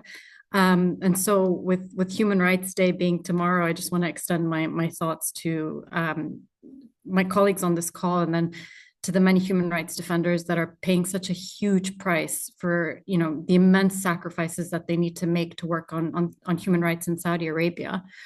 One of the countries that I cover for Amnesty International is Syria, and I've just gotten back from Damascus. And for a very long time, our Syrian colleagues, whenever we would celebrate a birthday or an occasion, they would say next year in Damascus. So Human Rights Day, I hope that, next year we'll have much more family reunification. We'll have human rights defenders that are not as oppressed. So sorry, I'm a little bit off topic, but I just wanted people to know just how much of our work rests on the immense sacrifices of Saudi lawyers and human rights defenders. And the fact that we heard testimony before from that was anonymous because the families were afraid of speaking out, I think it's notable. In many cases, we don't have direct contact with the family members. We rely on Saudi lawyers who the families entrust with that information, and then they get consent and they speak to us. So my colleague Maya from Reprieve, she spoke at length about the 2018 juvenile law, the 2020 royal order. I won't go into too much detail, but I will say that essentially this was supposed to stop the death penalty for minors. In May of 2023, the Saudi Human Rights Commission wrote to Amnesty saying that the application of the death penalties on juveniles for tazir crimes, so crimes where the judge have discretionary sentences, has been completely abolished. We know that that's not true. And Dr. Mariam spoke a little bit at length about, these legal reforms and what they mean. And I think when it comes to the death penalty, it's a little bit of the same thing over and over again, which is it's almost cosmetic. At any rate, when Amnesty International does its research, we use international laws and standards, and there is a prohibition on the use of death penalty against children under the age of 18 in many instruments, but we oppose the death penalty in all cases and under any circumstances as a violation of the right to life. It is the ultimate cruel, inhuman, and degrading treatment and punishment, and it's being carried out in Saudi Arabia at staggering rates. And we're talking about, a decade of Mohammed bin Salman's rule. Amnesty International started keeping records of the death penalty in 1990. So now it's 2025, and we're looking at the highest numbers that we've ever seen. Essentially, in 2024, we recorded the highest execution numbers that we've ever seen in Saudi Arabia. I want to talk a little bit about how many colleagues do this work, including my colleagues at Amnesty. But basically, it involves checking the Saudi press agency every morning because they check the names of the people that have been executed, and it's really grim. It's honestly awful, and I don't know how the families do it. And they have all my strength. I send them all my strength and solidarity. In 2025, the Saudi authorities executed Jalal Labad in August and Abdullah Dirazi in October. Both of them were children at the time that they committed their alleged crimes. We grieve for their lost youth, not just their lives that were cut too short by the death penalty, but the fact that they spent so much of their youth in prison, and they were tortured. So if we look at the case of Jalal Labad, it's a tragedy for the entire family. His brother was executed as well. His brother Fadl Labad was executed in 2019, and there's another brother who's now on death row. And I'm so sorry, I can't remember who from my colleagues talked about the protests for Shia minority rights, but I think it was Mr. Khalid. They happened in that context.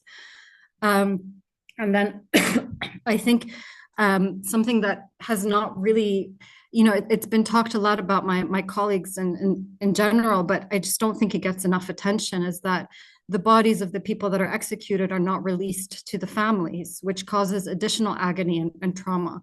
So in the cases of Jalal Labad and Abdullah Dirazi, we're of course calling for their bodies to be released to their families so that they can be mourned, and so that the families can have some kind of closure.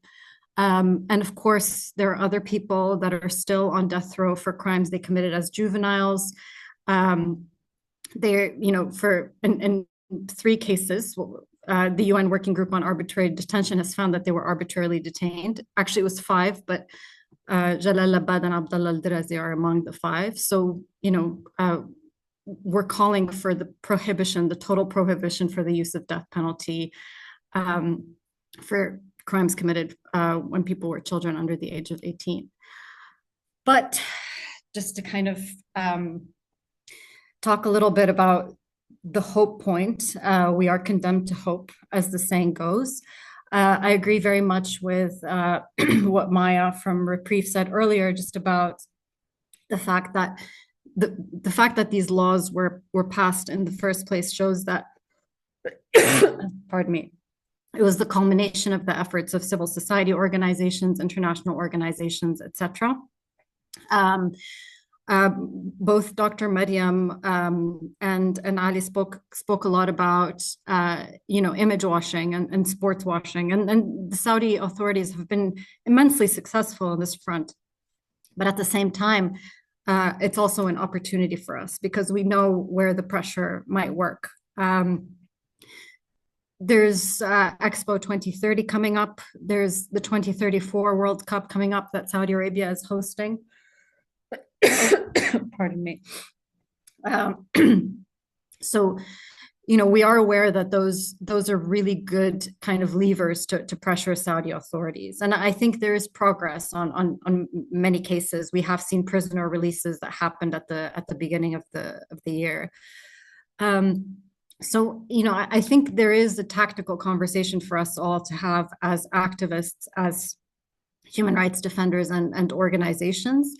I think there are opportunities to come up, but I should also stress that requires resources. And local small organizations in particular are dealing with funding cuts. Things are just terrible for civil society organizations at the moment, and that has a direct impact on their ability to do their work. But there is hope. I know that, governments have been, within the context of the Gaza genocide, have been less open to pressuring governments in our region on authoritarian practices, maybe because they're too embarrassed to do it, or they just know it's not going to lead anywhere. But we have seen lower level diplomats engage on cases, show willingness to attend court trials, for example. So I think the capacity for campaigning is very much possible. But Mariam spoke a lot about, the kind of various actors involved, whether it's the media or even academics now, and we need to make sure that in that ecosystem, we kind of get our messages heard. I'm so sorry, I'm going to stop there. But I just want to say thank you so much to everyone. It's been such a pleasure to listen to you all. Thank you so much, dear Bisan, and it's a privilege to have all these defenders here listing all these astonishing facts about how defenders and how families of human rights violations live under the umbrella of authoritarianism in Saudi Arabia. So you work at Amnesty, others work at other fronts to defend people against execution, and which we know that it's also not taking children, minors, Saudi citizens. However, it's also directed against foreigners in Saudi Arabia. And on this note, I want to introduce Ms. Dilmar Diyo, وهي السكرتيرة في ائتلاف المدافعين عن حقوق الإنسان في الصومال. A secretary and Somal for human rights defenders who will speak about the Somalis in Saudi Arabia who are victims, because during 2025 Saudi Arabia has executed 39 Somali citizens. which is a big, terrific number, horrifying number, who were accused by drug-related crimes, as Mrs. Fao has said. And the organization have documented a lot of grave, massive violations. They were prohibited from having attorneys or communicating with their families, and there were the language barriers. And I hope Mrs. Delmar, I don't know if she's a Mr. or a Mrs., but I would like to hear from you. Delmar, please, you have the platform. Mr. or Mrs. Delmar, please, you have the platform.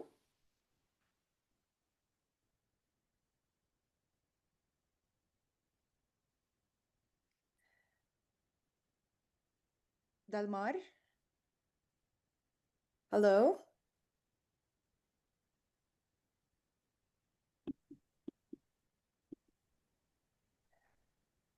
اوكي مش عارفة إذا كان دلمار سمعنا ولا لأ. We don't know if Delmar can hear us or no, but if you can hear us, please, you have the platform.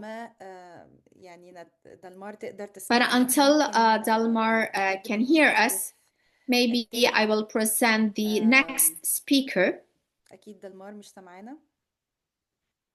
Delmar, can you hear us?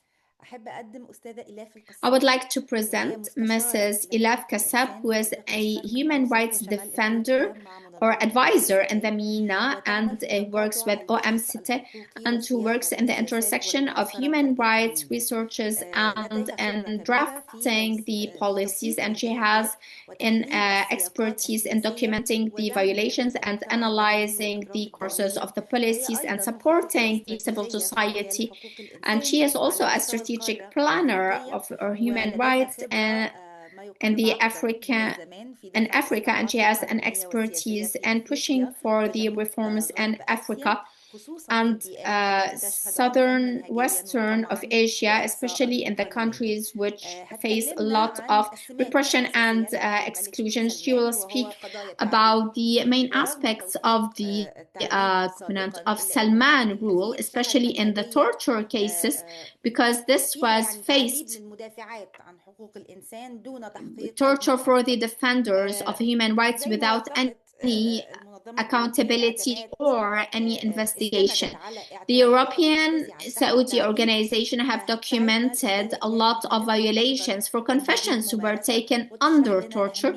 Mrs. Ilaf will speak more about that and the importance of accountability. Please, you have the platform, Thank you, Ilaf. Yasmin.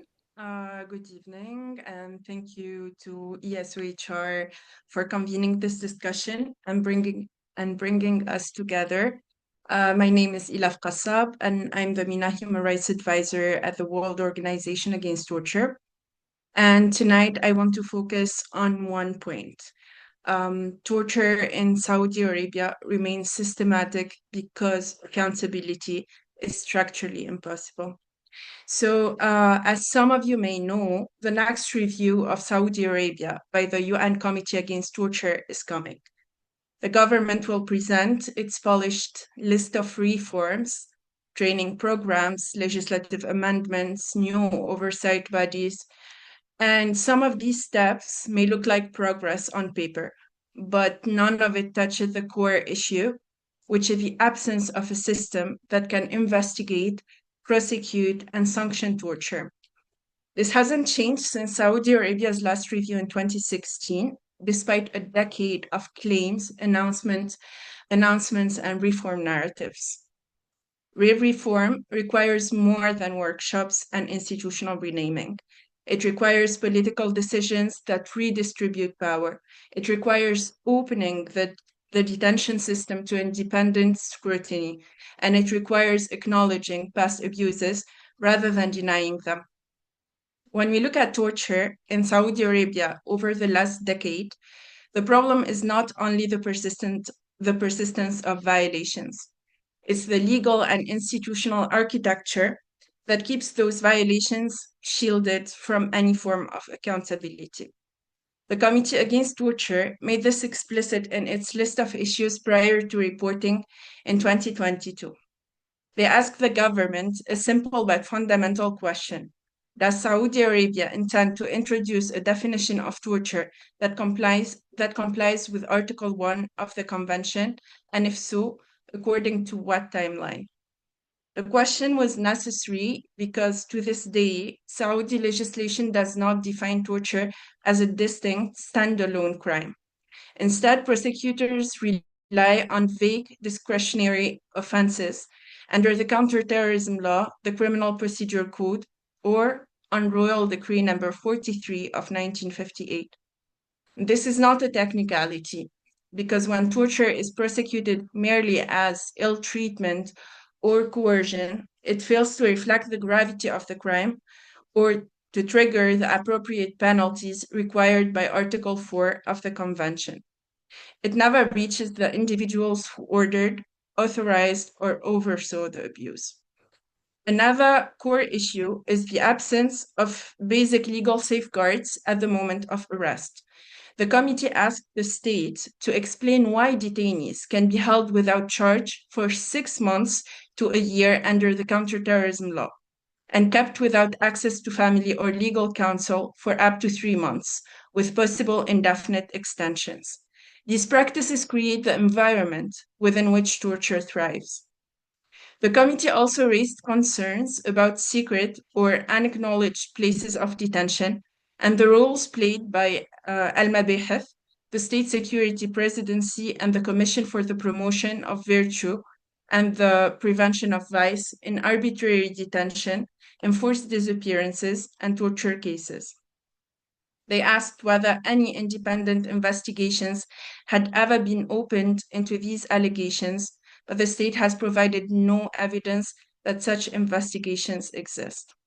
In the same vein, the committee questioned why the Nefida website, which once gave families information about detainees, was taken down.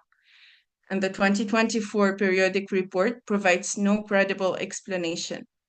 As a result, families continue to suffer long periods during which they don't know who arrested their relative, where they are being held, or if they are even alive. When we examine the 2024 periodic report, the pattern of evasion becomes clearer. On the issue of coerced confessions, the state insists that courts reject evidence obtained under torture. Yet, in the same report, they proudly cite the public prosecution as the guarantor of justice. The public prosecution is not independent. It's the very body that relies on confessions obtained by state security to secure convictions. Relying on the public prosecution to investigate torture is like asking the accused to audit the prosecutor. Unrealistic. The state claims that torture evidence is void, but the failure of independence guarantees that this claim remains functionally irrelevant in practice. The state also maintains that confessions during interrogation are admissible if they are not proven to be coerced, but the burden of proving coercion falls entirely on the detainee. And this is incompatible with Article 15 of the Convention, as it reverses the burden of proof and creates a system where torture-tainted evidence continues to send people to prison for decades. All of these elements paint a consistent picture. A legal framework that does not criminalize torture in line with Article 1, detention laws that allow prolonged incommunicado detention despite repeated CAT warnings, security services operating without independent judicial oversight, courts that continue to rely on confessions that detainees say were obtained under coercion, the absence of any independent investigative body capable of prosecuting perpetrators, and no domestic mechanism capable of securing redress for victims. The structural impunity is what we confront today. The domestic pathway to justice is not merely blocked, it has been intentionally dismantled. And this is why the next CAT review must place international accountability back on the table. Saudi Arabia ratified the Convention Against Torture more than 20 years ago, but from the outset, it has shielded itself from direct scrutiny.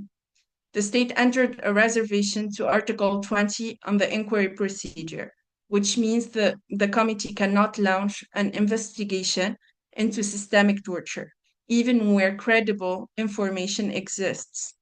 It has also never accepted Article 22 on the individual communications procedure and therefore blocks victims from seeking redress directly from the committee. In other words, Saudi Arabia ratified the convention while keeping both of its accountability mechanisms off the table. Beyond the Convention Against Torture, the state has chosen to stay out of the optional protocol to the convention, which would require an independent national preventive mechanism with unrestricted access to all detention sites. It has not ratified the ICCPR, the Convention on Enforced Disappearances, and the Rome Statute. Each of these exclusions represents a calculated choice to avoid accountability. So when the territorial state is unwilling or unable to prosecute the crime of torture, the international community has a responsibility to step in. States with universal jurisdiction provisions should be prepared to use them carefully, lawfully, and based on credible evidence against individuals plausibly linked to the systematic practice of torture. Universal jurisdiction matters because it removes the safe haven that perpetrators rely on. It signals to officials responsible for the torture of activists like Lujain al-Hathloul or for the extrajudicial execution of Jamil Khashoggi that state immunity will not protect them from individual criminal liability when they cross borders. Accountability is not an accessory to reform. Accountability is the condition that makes any reform credible. Thank you. شكرا جزيلا العزيزة إلاف على التقديم Thank you, dear الشامل. Ilaf, for واللي your في الآخر comprehensive بنستنتج منه presentation, which we can بالرغم من conclude وجود from that نظام despite هش يمثل that there is ما a يسمى fragile عدالة أو regime ما يسمى with أدوات انتصاف إلا إن هي represents justice, مسرحية أدوات but مسرحية we can see that it's وما only a فيش play أي قيمة في and تعزيز tools being used الانتصاف and has no value whatsoever in the justice and in holding accountable all of those who have did the human rights violations. And I would like to thank you because you have mentioned some of the recommendations on what to do with the law. Now I would like to go back to the testimony of Dalmar about the Somalis who were sentenced to death in Saudi Arabia. Dalmar, please go ahead. Thank you so much, and thanks for all of the audiences who are following this important session on the developments of human atrocities and tragedy in Saudi Arabia. Dalmar from the Coalition of Somali Human Rights Defenders based in Somalia. We have been flooded with emails by families of Somali nationalists who were apprehended by the Saudi Arabian border guards from the Yemeni border, basically on the Yemeni side, where the Yemeni jurisdiction applies, not the Saudi Arabian jurisdiction. And they were apprehended and then taken to detention centers inside Saudi Arabia. Scores of them later were reported to have been facing charges of drug trafficking and other charges that can mount or prompt to execution in Saudi Arabia or death sentences. Basically, actually, we have seen scores of Somalis being executed in Saudi Arabia since the beginning and the end of the last year and the beginning of this year. And still, many of them are waiting for the execution in Saudi Arabia.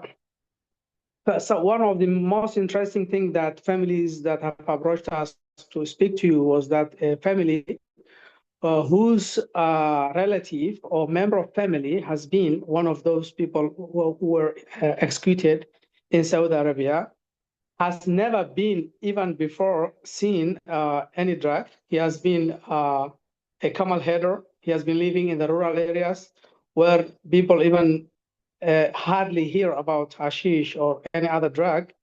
He lived attached to the nature, to his camels in Somalia.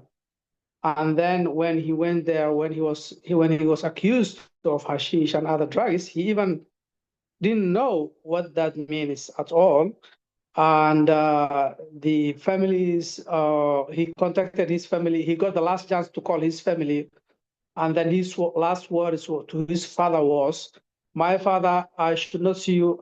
This is my last day. And should I not see you another time, please pray for me. I'm now being executed for unknown reason. I don't know why. I know that I traveled through hardships and difficulties and in a perilous journey to Saudi Arabia just for better life and to work. But then I end up in a detention where I'm accused of what I don't understand, and I have now a few hours to be executed." So families were shocked because their hope was killed in Saudi Arabia. Their only family member has given his last words and that they would never hear again from him. That was so painful and shocking to the whole family. They didn't have anything else, no defense, no legal defense, nothing, no rights, but they have to accept the truth, the painful truth that their son would never be again living with them or back home. The other painful history is the disappearance of a young Somali woman, Khartoum, who lived in Saudi Arabia without papers. She was illegal immigrant, but she was basically the breadwinner of her family. She was working for families, earning some kind of money, and then sending it back home to sustain the livelihood of her family. But then one of the nights she was sick, and then she didn't have papers. She tried to seek help outside to look for clinics to help her, and she had a small amount of money to pay for her treatment. She never came back. She disappeared. She vanished in the dark of the night.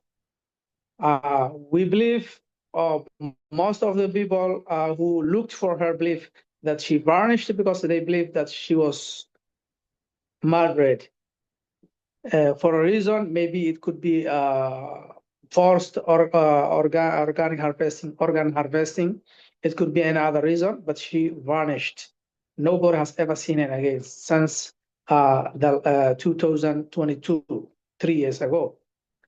So all these painful histories actually reflect how the human rights work is very important, not only for Saudi Arabia, for the whole world.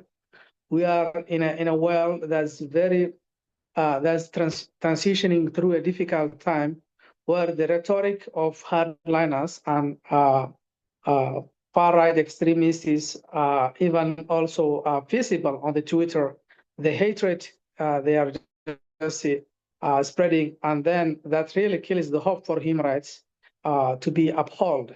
Our delegate from the Coalition of Somali Human Rights Defenders has been very recently, last week, to The Hague, where we have pronounced our support and solidarity for the ICC, which is also under pressure from superpower countries that want to break up the international law.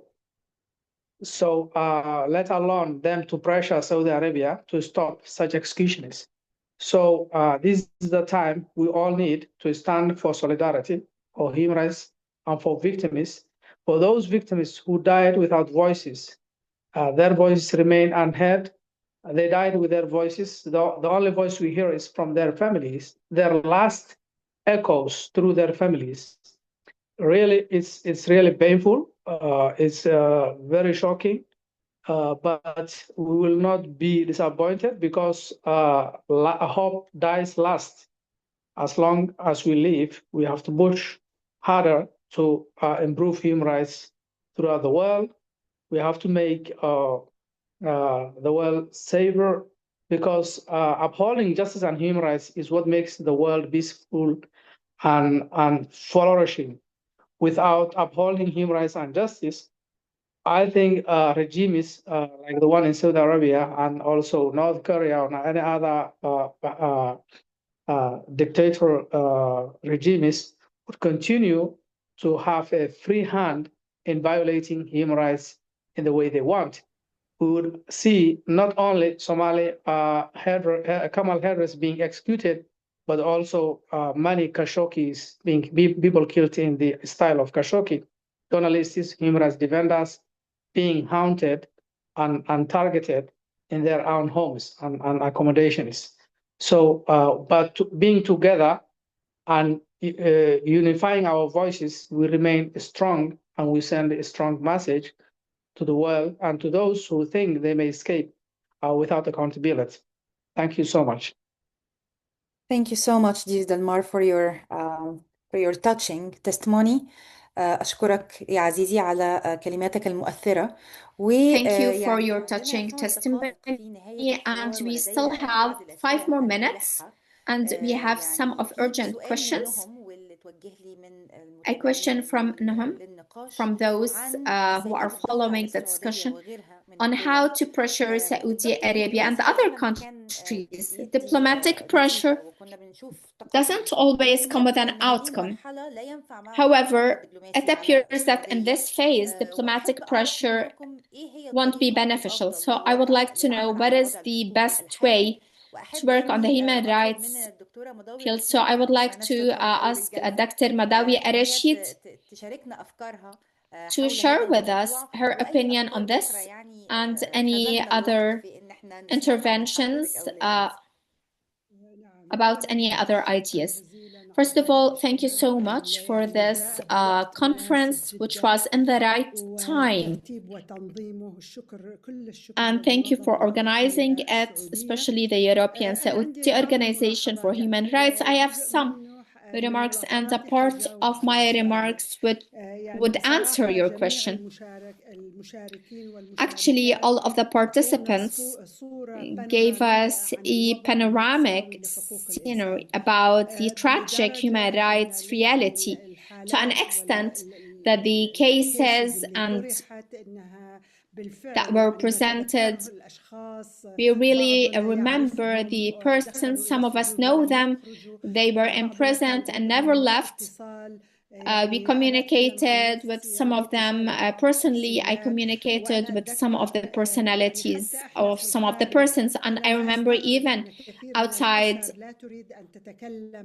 I know why families, most of them, don't wish to speak in a direct way and unveil their identity, because they do know the consequences of that against their sins. And I remember in one of the reports which were issued by Amnesty about the group of Hasm, that a part of the accusations that they found in their computers, some of the articles which I personally wrote, and they used to read them in 2008 up to 2013. So this was a part of an accusation. So even communicating with anyone abroad can become a part of the arrangements against the prisoner or the detainee by the authority. So I have 3 points I would like to highlight. First of all, I feel proud and I would like to congratulate the European Saudi Organization and also Al-Qasd Organization and Gulf Center. These organizations were able to grow and develop and trespass the very restricted space. Historically wise, I recall that we had human rights organizations abroad, and they were concerned always with cases of people who belong to them political wise, ethnic wise, or religious wise. However, we find that the European Saudi Organization, Al-Qasd Gulf Center, are dealing with different or diverse categories, religious wise or political wise, and this is a progress which we are really thankful for and which really benefits the Saudi civil society abroad. Also, cooperating with the international organizations like Amnesty, Human Rights Watch, United Nations, we would like to really greatly thank them because they can amplify the voices and giving a universal dimension for the Saudi issues, for human rights issues in Saudi Arabia.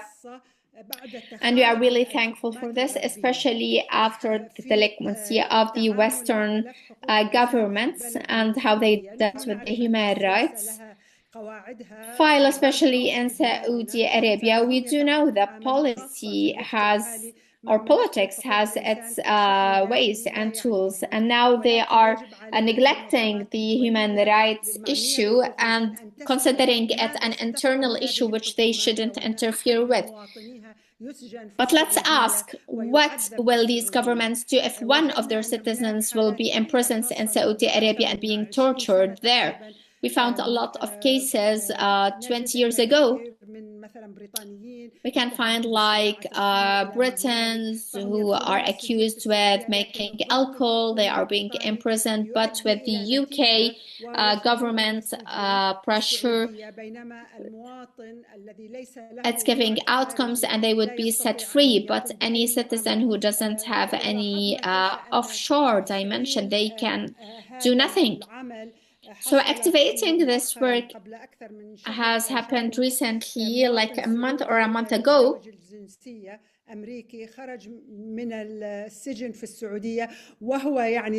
Like a US citizen who was imprisoned, and she was an innocent. She was imprisoned for like 5 to 6 years. Trump was able to pressure Mohammed bin Salman during his visit in Washington, and he was set free.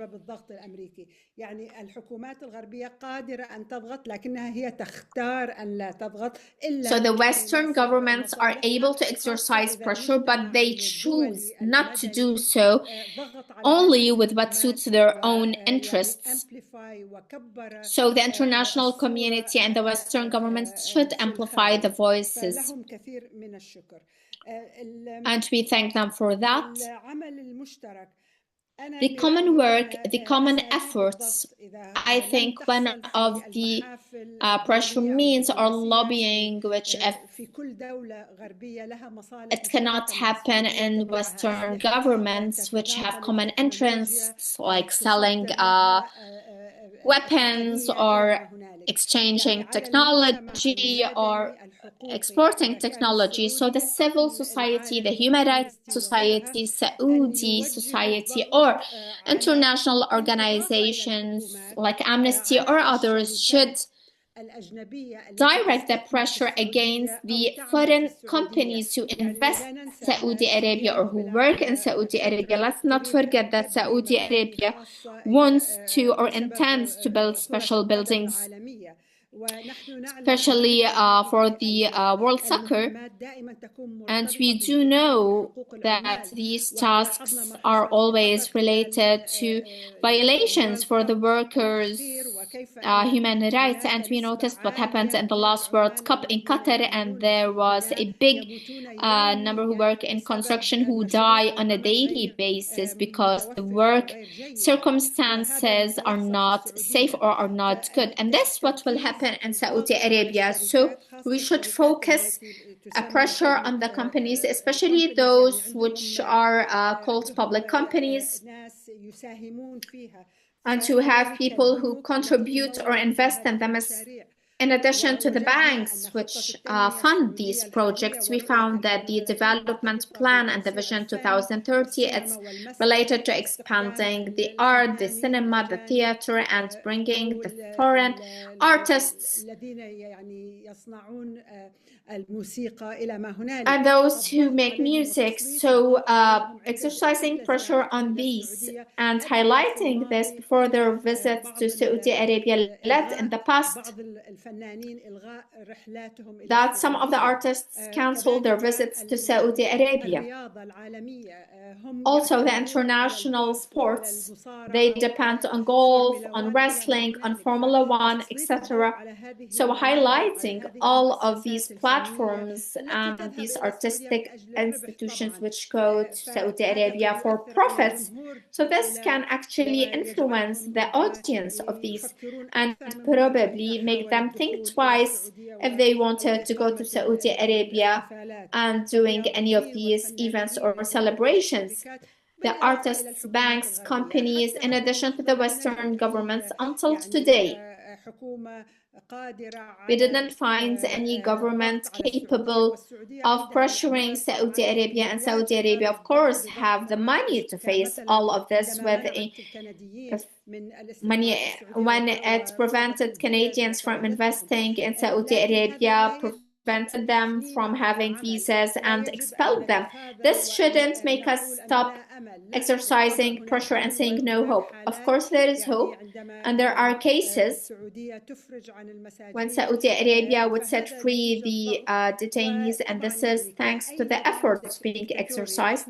And as any dictatorship regime, we believe that they do not really care about anything because they have the strength, money, will, and pressuring the internal community and international community. But this is not true. The dictator is only a cartoon or a cardboard structure.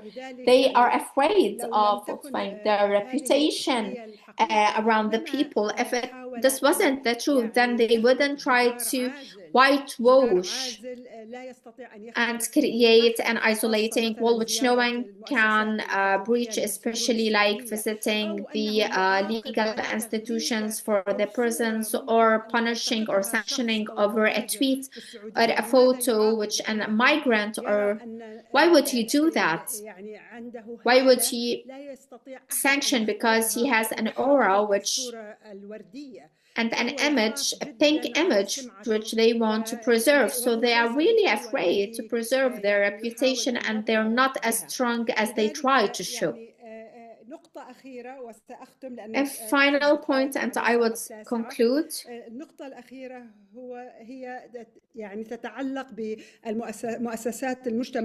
which is related to the civil society establishments outside. I hope that they would organize in the future one conference which they will participate all in, because cooperation is there and dialogue is there, and they have trespassed their channeling in small boxes.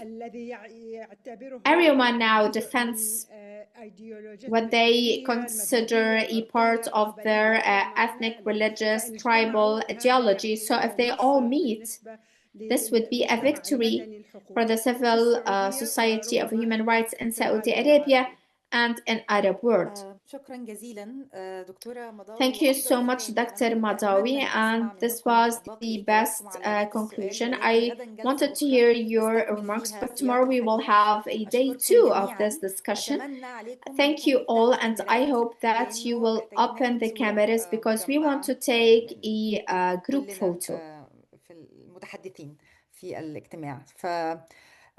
So please, if you can open your cameras for like 5 seconds, and then we would like to say goodbye. Thank you for your efforts, for your participation, and for your continuous efforts. We are really proud and in solidarity with you. Thank you. تمام شكرا جزيلا لكم جميعا، يعطيكم ألف Thank you عافية. so much. Bless be your efforts. Thank you so much, Yasmin and colleagues وشكرا from لك ESOHR. ياسمين على إدارة Thank you, الجلسة Yasmin, for moderating the session very quietly and very high أنا professionalism. أشكر الأستاذة ياسمين، أشكر I would المنظمين، like أشكر also to المتحدثين thank Yasmin, والمتحدثات، speakers, ولا بد أن أشكر organizers, الدكتورة مضاوي and على also هذا Dr. الكتاب الذي Madawi for يقول her لنا أنظم في العربية الفصحى ختامها closing remarks, which was really enriching. Thank you, Mr. Khaled, and thank you, everyone. Good night. Bye.